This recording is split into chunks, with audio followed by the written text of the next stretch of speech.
আসুন আজ আমরা এমন এক সফরের কথা জানি যে সফরের যাত্রী আমাদের প্রত্যেককেই হতে হবে। এটি এমন এক জগতের কাহিনী যা আমাদের এই পৃথিবীর ঠিক পরেই শুরু হয়, কিন্তু যা আমাদের চোখের আড়ালে। এটি হলো মৃত্যুর পরের জীবনের প্রথম ঘাঁটি, আখিরাতের প্রথম দরজা, কবরের জীবনের পূর্ণাঙ্গ কাহিনী। যখন কোনো মানুষের দুনিয়াতে বেঁচে থাকার সময় শেষ হয়ে যায়, তখন আল্লাহর হুকুমে মৃত্যুর ফেরেশতা হযরত আজরাইল আলাইহিস সালাম তার কাছে এসে হাজির হন। যদি মৃত ব্যক্তি একজন নেককার বা ভালো মানুষ হন, তবে ফেরেশতারা তার কাছে আসেন নূরের মতো উজ্জ্বল আর সুন্দর চেহারা নিয়ে। তাদের সাথে থাকে জান্নাতের সুগন্ধিযুক্ত কাফনের কাপড়। তারা সেই রূহকে অত্যন্ত নরম আর আদরের সাথে শরীর থেকে বের করে আনেন, ঠিক যেভাবে একটি ভেজা আটার ভিতর থেকে একটি চুল খুব সহজে বেরিয়ে আসে। এরপর সেই পবিত্র রূহকে জান্নাতের সুগন্ধি কাফনে জড়িয়ে নেওয়া হয়, যেখান থেকে মিশক আম্বরের চেয়েও উত্তম সুগন্ধ বের হতে থাকে। এরপর ফেরেশতারা সেই রূহকে নিয়ে আসমানের দিকে উঠতে থাকেন। তারা যখন কোনো আসমানে ফেরেশতাদের পাশ দিয়ে যান, তখন ফেরেশতারা জিজ্ঞেস করেন, এই পবিত্র রূহটি কার? উত্তরে রূহকে নিয়ে যাওয়া ফেরেশতারা দুনিয়াতে তার সবচেয়ে সুন্দর নামে তার পরিচয় দেন। এভাবেই এক এক করে ৭টি আসমানের দরজা তার জন্য খুলে দেওয়া হয় এবং সবশেষে তার রূহকে ইল্লিন নামক এক সম্মানিত জায়গায় রেখে দেওয়া হয়। কিন্তু মৃত ব্যক্তি যদি একজন বদকায় বা পাপী মানুষ হয়, তবে ফেরেশতারা তার কাছে আসেন ভয়ঙ্কর এবং কালো চেহারা নিয়ে। তাদের সাথে থাকে জাহান্নামের দুর্গন্ধময় চট। তারা সেই পাপী রূহকে অত্যন্ত কষ্ট দিয়ে টেনে হিঁচড়ে শরীর থেকে বের করে আনেন, ঠিক যেভাবে একটি জীবন্ত ছাগলের চামড়া টেনে বের করা হয়। একবার ভেবে দেখেছেন কি ভয়ানক দৃশ্য? জীবন্ত ছাগলের শরীর থেকে চামড়া যখন টানা হয় কী রকম যন্ত্রণা হবে? ঠিক সেইভাবে ওই পাপীদের রূহ বের করা হবে। এতে শরীরের শিরা উপশিরাগুলো ছিঁড়ে যায়। এরপর সেই নাপাক রূহকে জাহান্নামের দুর্গন্ধময় চটে জড়ানো হয়, যেখান থেকে মরা পশুর চেয়েও জঘন্য দুর্গন্ধ বের হতে থাকে। ফেরেশতারা যখন সেই রূহকে নিয়ে আসমানের দিকে উঠতে থাকেন, তখন আসমানের দরজা তার জন্য বন্ধ করে দেওয়া হয়। তাকে ভেতরে ঢুকতে দেওয়া হয় না। এরপর তার রূহকে সিজ্জিন নামক এক অপমানজনক জায়গায় ছুঁড়ে ফেলা হয়। এরপর মৃত ব্যক্তির দেহকে যখন কবরে নামিয়ে রাখা হয় এবং তার আত্মীয় স্বজনরা তাকে মাটি দিয়ে চলে আসে, তখন এক ভয়ঙ্কর অধ্যায় শুরু হয়। মৃত ব্যক্তি কবরে শুয়ে থেকেও তার আপনজনদের পায়ের আওয়াজ শুনতে পায়। যখন কবরের কাছ থেকে শেষ ব্যক্তিটিও ৪০ কদম দূরে চলে যায়, তখন কবরের মাটি তাকে এমন জোরে দুই পাশ থেকে চাপ দেয় যে তার বুকের এক পাশের হাড় অন্য পাশের হাড়ের ভেতর ঢুকে যায়। এই চাপ থেকে কেউই রক্ষা পাবে না, সে যত বড় নেককারী হোক না কেন। এরপর শুরু হয় সেই আসল পরীক্ষা।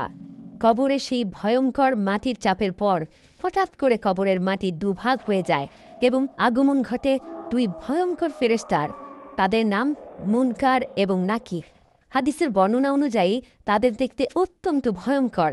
তাদের গায়ের রং হবে নীল কালো, চোখগুলো হবে আগুনের গোলার মতো, আর তাদের কণ্ঠস্বর হবে বজ্রপাতের মতো ভয়ঙ্কর।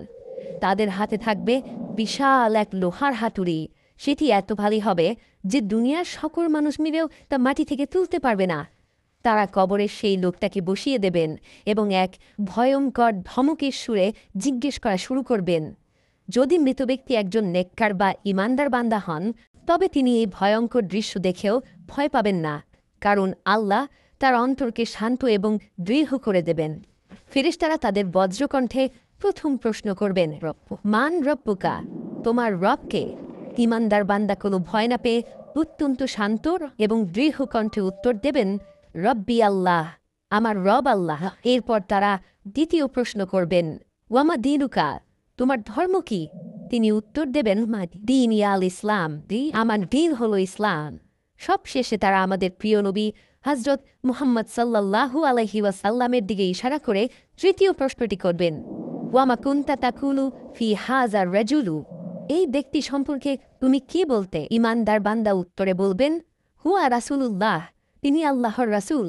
ফেরেশতারা আবার জিজ্ঞেস করবে, আর তুমি কিভাবে জানলে? সে উত্তরে বলবে, আমি আল্লাহর কিতাব পড়েছি, তার উপর ঈমান এনেছি এবং তাকে সত্য বলে জেনেছি। আর এই ৩টি প্রশ্নের সঠিক উত্তর দেওয়ার পর আসমান থেকে এক গায়েবী আওয়াজ আসবে, আমার বান্দা সত্য বলেছে, তার জন্য জান্নাতের একটি বিছানা বিছিয়ে দাও, তাকে জান্নাতের পোশাক পরিয়ে দাও এবং তার জন্য জান্নাতের একটি দরজা খুলে দাও। সাথে সাথেই তার কবরকে 70 হাত প্রশস্ত করে দেওয়া হবে এবং তার কবরটা জান্নাতের আলো আর সবুজে ভরে যাবে।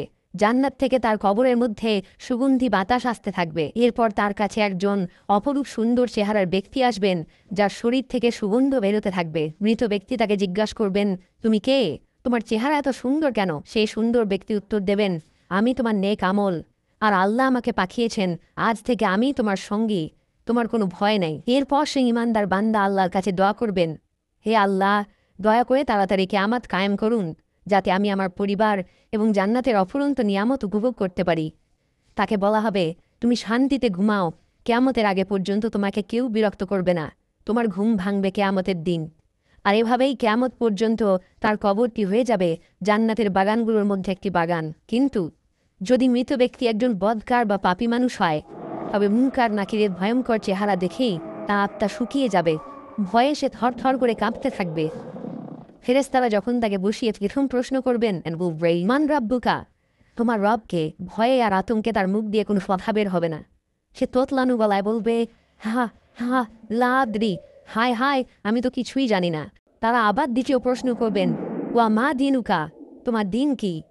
সে আবারও একই উত্তর দেবে, নুকা হা লাদ্রি। সবশেষে তারা নবীজিকে দেখিয়ে তৃতীয় প্রশ্নটি করবেন, এই ব্যক্তি সম্পর্কে তুমি কি বলতে? সে উত্তর দেবে, আমি তো কিছুই জানি না, মানুষ যা বলতো আমিও তাই বলতাম।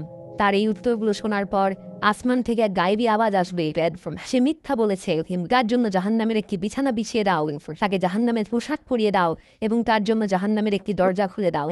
ও সাথে সাথেই জাহান্নামের ভয়ঙ্কর গরম এবং দুর্গন্ধময় বাতাস তার কবরে আসতে শুরু করবে।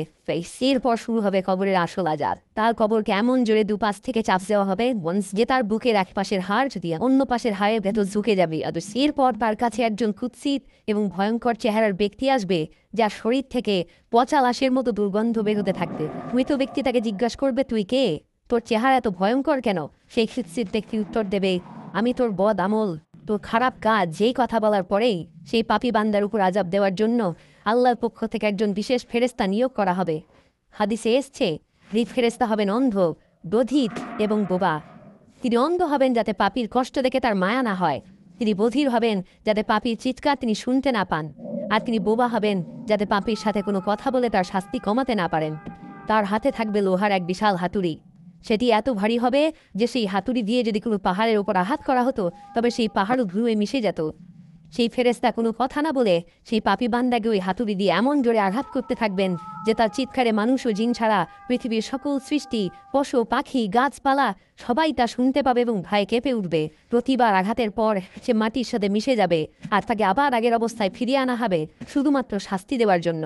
শুধু তাই নয়, তার কবরের ভেতর 99টি বিশাল বিশাল সাপ ছেড়ে দেওয়া হবে। সেই সাপগুলো এতটাই বিষাক্ত হবে যে তাদের একটি সাপও যদি পৃথিবীতে একবার নিঃশ্বাস ফেলত তবে পৃথিবীর কোনো সবুজ ঘাসও আর জন্ম হতো না।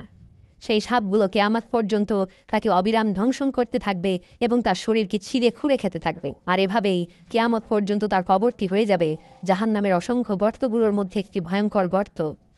এভাবেই মৃত্যুর পর কবরের জগতে মানুষ তাদের দুনিয়ার জীবনের প্রথম ফলাফল পেতে শুরু করবে। কারোর জন্য কবর হবে জান্নাতের বাগান, আর কারোর জন্য হবে জাহান্নামের গর্ত। কিন্তু কবরের এই শাস্তি বা শান্তি শেষ নয়। এরপর আসবে সেই মহাদিবস কিয়ামত, এবং তারপর হাসরের মাঠ, মিজান ও পুলসিরাতের পরীক্ষা। যদি কবরের এই জীবনের কাহিনী আপনার হৃদয়কে স্পর্শ করে থাকে এবং আপনাকে আখিরাতের জন্য প্রস্তুত হতে সাহায্য করে, তাহলে ভিডিওটিতে একটি লাইক দিন এবং আপনার প্রিয়জনদের সাথে শেয়ার করে তাদের সতর্ক করুন। আমাদের চ্যানেলটি সাবস্ক্রাইব করে ইসলামের এমন আরও গুরুত্বপূর্ণ বিষয় সম্পর্কে জানতে আমাদের সাথেই থাকুন।